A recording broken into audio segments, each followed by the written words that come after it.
एक शहर में कालू नाम का एक आदमी अपनी बीवी माला के साथ रहता था। राजू एक चाट पकौड़े की दुकान पर काम करता था, पर एक दिन उस दुकान के मालिक की मौत हो गई और फिर वो दुकान भी बंद हो गई। कालू बड़ा ही दुखी हुआ कि अचानक ये उसके साथ क्या हो गया। वो घर आकर अपनी पत्नी माला को सारी बात बताने लगा।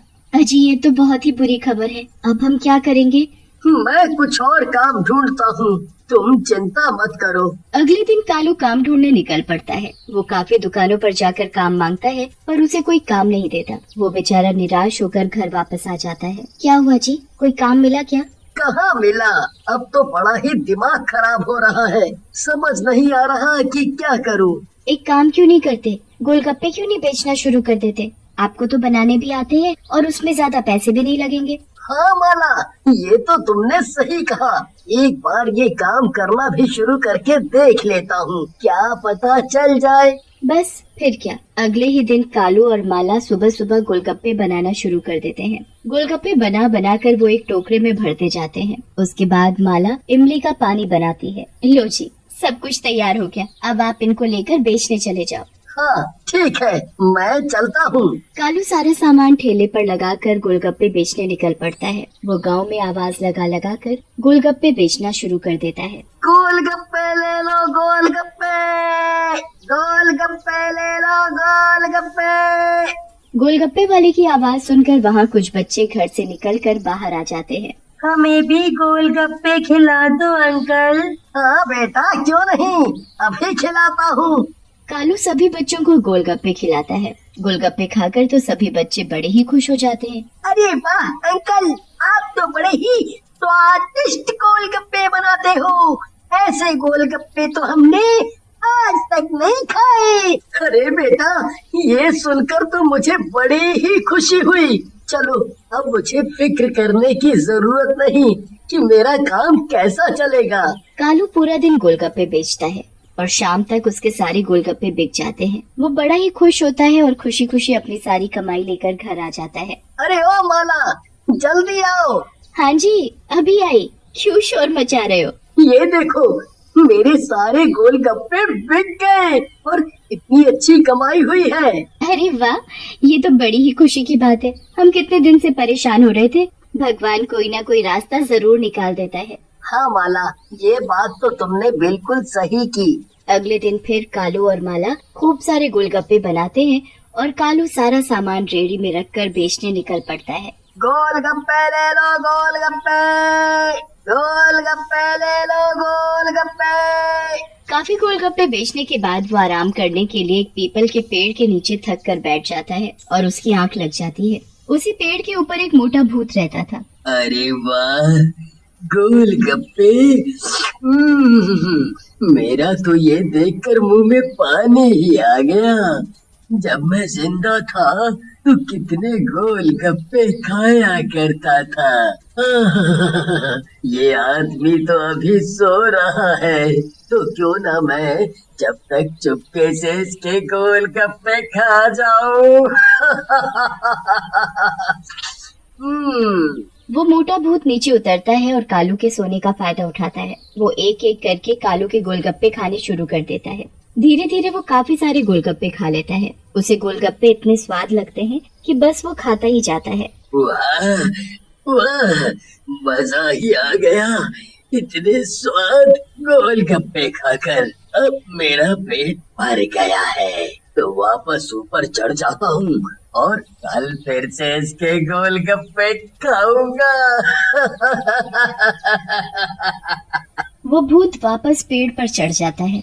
थोड़ी देर बाद जब कालू की आंखें खुलती हैं तो वो देखता है कि उसके टोकरे के सारे गोलगप्पे गायब हैं। वो बड़ा हैरान होता है कि आखिर सारे गोलगप्पे गए तो कहाँ गए। समझ ही नहीं आ रहा कि ये सारे गोलगप्पे कहाँ चले गए। अभी तो पूरा टोकरा भरा हुआ था। कालू बड़ा ही परेशान होकर घर वापस चला जाता है, पर माला को कुछ नहीं बताता ताकि वो परेशान ना हो जाए। अरे क्या बात है, आज आप जल्दी आ गए? हाँ, वो जल्दी ही सारे गोलगप्पे बिक गए थे ना, इसलिए। अरे वाह, ये तो बहुत ही बढ़िया बात है। ऐसे ही रोज कमाई होती रहे तो कितना अच्छा हो। हाँ, सही कह रही हो। अच्छा चलो, आप मुंह हाथ धो लो, मैं फिर खाना लगाती हूँ। अगले दिन कालू फिर से गोलगप्पे लेकर बेचने निकल पड़ता है।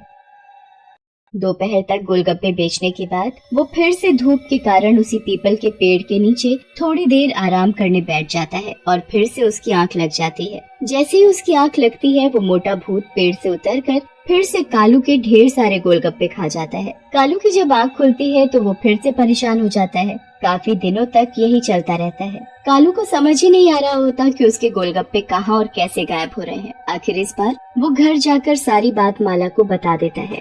आपने इतने दिन से मुझसे ये बात क्यों छुपाई, और आप काम के टाइम पर सोते ही क्यों हो?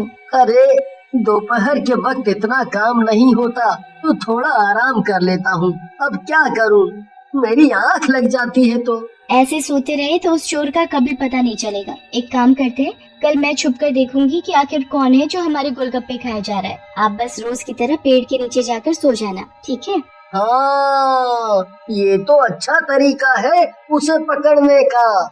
बस फिर क्या, अगले दिन कालू और माला अपनी पूरी तैयारी कर लेते हैं उस चोर को पकड़ने की जो उनके गोलगप्पे खा रहा था। कालू रोज की तरह अपना गोलगप्पे की रेडी उस पीपल के पेड़ के नीचे लगाकर सोने का नाटक करने लगता है और माला दूर खड़ी उस चोर के आने का इंतजार करने लगती है।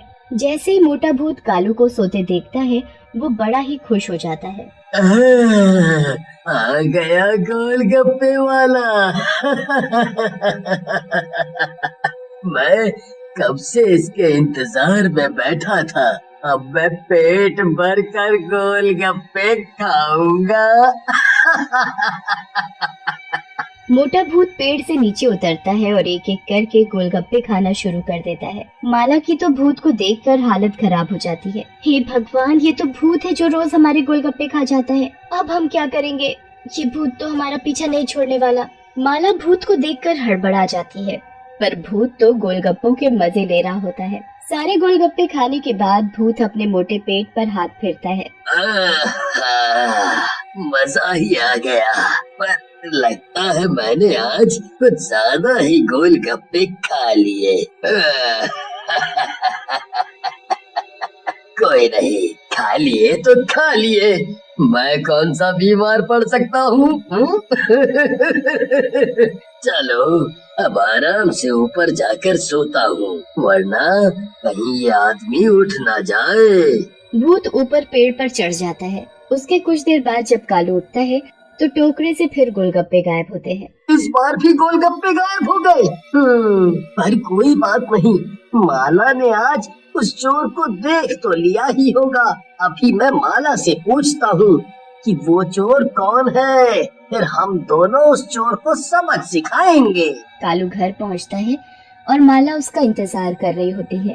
जैसे ही वो घर पहुँचता है तो माला की हालत देखकर वो भी परेशान हो जाता है। क्या हुआ माला, तुम इतनी परेशान क्यों हो?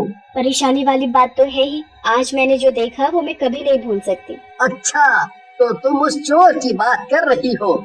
जरा बताओ मुझे, कौन है वो चोर, फिर देखो मैं उसकी कैसे खबर लेता हूँ। आप उसका कुछ नहीं कर पाओगे, ठीक है? ऐसा क्यों? क्योंकि वो चोर एक भूत है, भूत, एक मोटा भयानक भूत जो उस पीपल के पेड़ पर रहता है और आपके सोने के बाद आपके टोकरी से पेट भरकर गोलगप्पे खा जाता है। ये तुम क्या बोले जा रही हो माला? तुम होश में तो हो ना? अरे हाँ, मैंने खुद अपनी आंखों से उस मोटे गंदे भूत को देखा है। अब हम क्या करेंगे? वो भूत तो मेरा पीछा कहीं भी नहीं छोड़ेगा, और अगर उस भूत को हमने कुछ नहीं किया तो हमारा रोज नुकसान होता रहेगा। मेरे पास एक तरकीब है। कल मैं गोलगप्पे के पानी में इतनी मिर्च भर दूंगी कि वो भूत गोलगप्पे खाना ही भूल जाएगा। अरे वाह, तुमने क्या दिमाग पाया है। अगले दिन माला गोलगप्पे के पानी में खूब सारी मिर्च भर देती है और फिर उसके बाद कालू अपना ठेला लेकर निकल पड़ता है। वो पेड़ के नीचे सोने का नाटक करने लगता है और मोटा भूत नीचे उतरकर गोलगप्पे खाना शुरू कर देता है। जैसे ही वो भूत पहला गोलगप्पा अपने मुंह में डालता है, उसका मुंह आग की तरह जलने लग जाता है।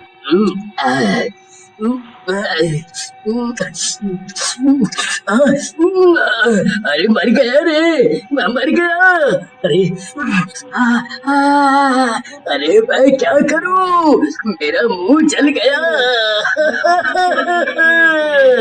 माला दूर से उस भूत की ऐसी हालत को देखकर बड़ी खुश होती है। कालू भी चुपके चुपके आंखें खोलकर देखता है तो उस भूत की हालत पर हंसने लगता है और उसकी हालत इतनी बुरी हो जाती है कि वो कभी दोबारा कालू के गोलगप्पों को हाथ भी नहीं लगाता।